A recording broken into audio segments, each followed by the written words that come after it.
निहारिका, निहार आणि मल्हार दोघं जोडी भावंड. बाबा आजी लाडाने निहार, मल्हार अशी हाक मारायचे. खरे तर शाळेमध्ये खरंच जास्त हुशार होती निहार. मल्हारचं सगळं लक्ष बास्केटबॉलमध्ये नाही तर मित्रांमध्ये. त्यामुळे 9वीमध्ये मल्हारपेक्षा खूपच चांगले मार्क मिळाले होते. विद्यार्थ्यांच्या दुर्दैवाने का सुदैवाने कोविड-19 लहर देशामध्ये आली आणि 10वीची परीक्षा रद्द झाली. शाळेने घेतलेल्या परीक्षेवर निकाल लागला. त्यामुळे निहार आणि मल्हारला उत्तम मार्क मिळून सायन्स साईडला ॲडमिशन मिळाली. वडील मिलिटरीमध्ये असल्यामुळे ते भारताच्या सीमेवरती रुजू होते. आई आणि आजी दोघीजणी घरी आणि निहार मल्हार. सगळं काही ऑनलाईन चालू होतं. मुलांचा अभ्यास आणि व्यवस्थित चालू होता. करता करता 11वी पण ऑनलाईन झाली. 12वीची परीक्षा पण थातुरमातुर झाली.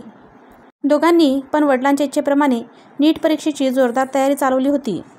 केमिस्ट्रीचे अवघड प्रश्न मल्हार सहज सोडवत होता, तर बायोलॉजीचे वेगवेगळे प्रश्न चुटकीसरशी सुटत होते. फिजिक्स मात्र दोघेजण मिळूनच करत होते. दोघांचाही जोरदार अभ्यास अगदी मन लावून चालला होता. मधून आईचं त्यांच्या आवडीचे बाहेरचे पदार्थ मागून त्यांची लाड पुरवित होती. आजीचे पण नातवंडावर ती बारकाईने लक्ष ठेवणे चालू होते. डोक्याला तेल लावून दे, सकाळी लवकर उठून दे, रात्री झोपताना दूध हळद हे असले बारीक-सारीक प्रेमपूर्वक काम आजी हौशेने करत होती. रोज संध्याकाळी तिच्या थरथरत्या आवाजातले आहे रामदासच्या मनाचे श्लोक ऐकताना दोघंही भावंडांना खूप मजा येई.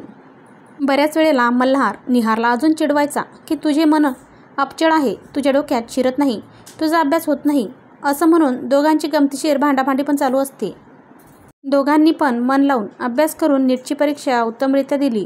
निहार तर अगदी 100% म्हणत होती की तिला नक्कीच चांगल्या मेडिकल कॉलेजमध्ये ॲडमिशन मिळेल. मल्हारचं असं काही म्हणणं नव्हतं. त्याला कळत नव्हतं की त्यांनी बरोबर उत्तरे दिली का चुकीची. रिझल्टच्या वेळेला बाबा मुद्दामच सुट्टी काढून घरी आलेले होते. ऑनलाईन रिझल्टच्या वेळेला सगळ्यांच्या उत्सुकता अगदी ताणल्या गेलेल्या होत्या. बघतात तो काय, मल्हारचा नंबर सायन हॉस्पिटलला लागलेला आणि निहारचं कुठे नावच नव्हतं. अगदी थोडक्याने निहार नीटच्या लिस्टमध्ये आलेली नव्हती. आईबाबांना प्रश्नच पडला की मल्हारसाठी आनंद मानावा की निहारची सीट हुकली म्हणून दुःख मानावं. जो तो नातेवाईक भेटायला येईल तो आधी मल्हारला मिठी मारे. त्याचे सगळे तोंड भरून अभिनंदन करत होते. भावी डॉक्टर म्हणून आदराने त्याच्याकडे बघत होते. अचानक आईबाबांची प्रतिष्ठा अतिशय उंचावली. लोकांनी भरीस पाडून आईबाबांना मेजवानीचा बेत करायला लावला. त्यांच्या जमातीमध्ये मेडिकल कॉलेजला ॲडमिशन मिळणारा मल्हार हा पहिलाच मुलगा होता. निहारने ठरवले की ती अभ्यास करून पुढच्या वर्षी नक्कीच नीटची परीक्षा पास होईल.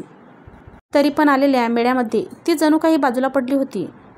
ठरल्याप्रमाणे कॉलनीच्या जवळ एक छोटा हॉल घेऊन सर्व नातेवाईकांनी मस्त मटणाचा बेत करून मल्हारच्या ॲडमिशनचा जल्लोष केला. बायकांमध्ये एवढी शिकायची पद्धतच नव्हती. त्याच्यामुळे निहारची हार कोणाला फारसं लक्ष पण गेलं नाही. वर्करनी जरी हसून दाखवत होती तरी पण मनातून ती फारच नाराज झाली होती. रात्री आजी पाणी प्यायला उठली तेव्हा निहारचं अंथरूण रिकामं होतं. घरामध्ये शोध घेतला, निहार कुठेच नव्हती. अचानक बाहेरचा दरवाजा आजीला उघडा दिसला. गच्चीवरती हवा खायला तर गेली नसेल म्हणून दबक्या पावलाने आजी देखील गच्चीवरती गेली.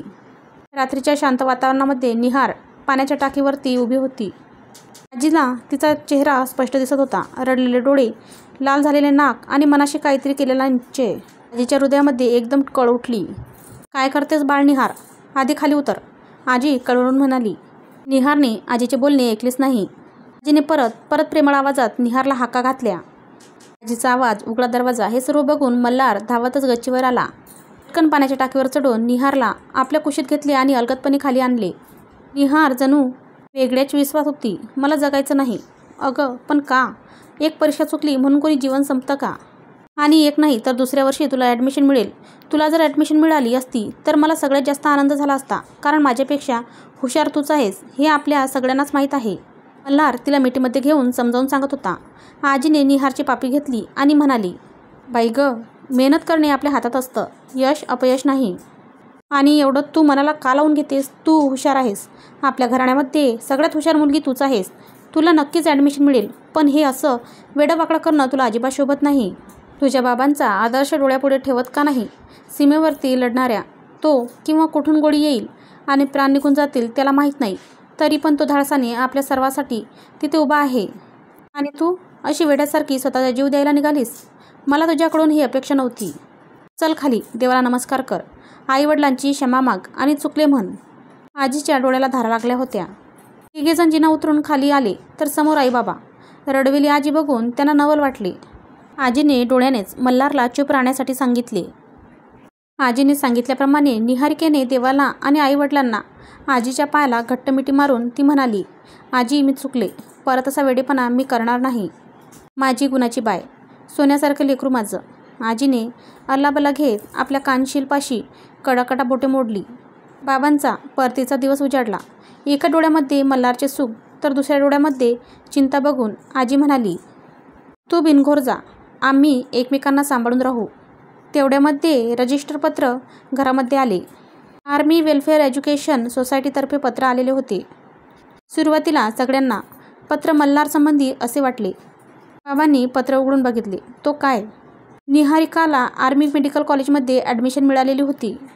तिच्या उत्तम गुणांमुळे तिला स्टेट मेडिकल कॉलेजऐवजी डायरेक्टली आर्मीच्या मेडिकल कॉलेजमध्ये प्रवेश देण्यात आला होता. आईबाबांनी निहारला प्रेमाने जवळ घेतले. तिच्या कपाळाचे प्रेमभराने चुंबन घेत बाबा म्हणाले, मला खात्री होती बाळा, तुझी हुशारी अशी कमी पडणार नाही. मला तुम्हा दोघांचा अतिशय अभिमान आहे. आता त्या घरामध्ये आनंदाचे अगदी उधाण आलेले आहे. मित्रमैत्रिणींनो, कथा आवडल्यास चॅनलला लाईक करा, शेअर करा आणि सबस्क्राईब करा. धन्यवाद.